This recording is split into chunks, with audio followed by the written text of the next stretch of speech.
Wonderland photo booth hadn't even opened yet, but already there were 24 kids and their parents lined up for pictures with Santa, aka Dad in his beloved Santa suit.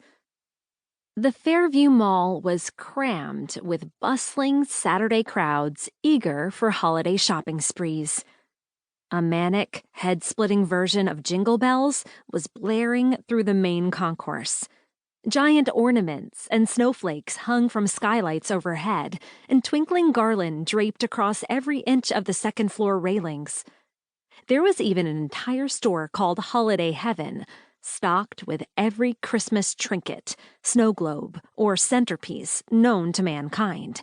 And, even more ludicrous, the store was using 6 live penguins in its window display. The mall had gone Christmas crazy. "Look, Mommy!" a child in line shrieked. "It's one of Santa's elves!"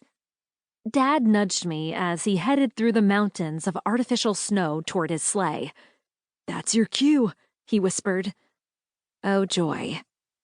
I raised my hand in a weak wave just as Mom breezed by me. "Em," she said, "have you seen my camera bag?"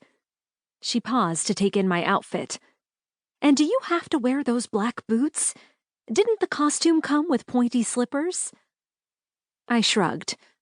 "Couldn't find them." I lied. In reality, my elf slippers were buried in the back of my closet. Besides, I'm not giving up my Doc Martens. Aren't the elf ears humiliating enough?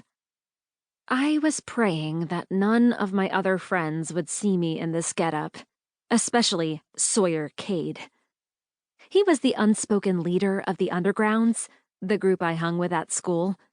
He was also the lead singer of Sweet Garbage, a band he'd started out of his garage. Just thinking about Sawyer was enough to set my heart racing. An image of him flashed before my eyes, his messy, purple-tipped hair and amber eyes, and that moody, quiet air he gave off when he was deep in thought over his lyrics. I'm not sure Sawyer and I qualified as friends, since he'd never actually spoken to me before. We may have been part of the same friend group, but there are so many of us in the Undergrounds that the two of us had never officially crossed paths. Still, I'd had a crush on him since, well, forever. Mom waved her hand at me distractedly as she glanced around for her bag. Okay. Wear the boots. She kissed my forehead, then gave the bell on my elf hat a playful tug. But work on the attitude, please. You're going to have a good time. You'll see. Maybe I would, if you let me take the pictures. Em, we talked about this. She puffed her cheeks in exasperation as she adjusted her lighting equipment. Parents want their kids' photos with Santa to be more... She paused, searching for the right word. Traditional.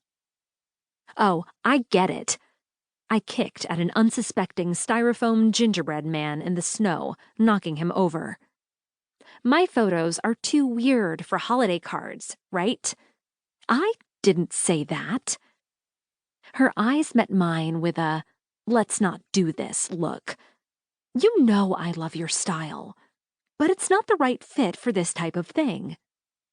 She bent to fix the fallen gingerbread man, then straightened as the blaring music suddenly stopped and a voice came over the loudspeaker.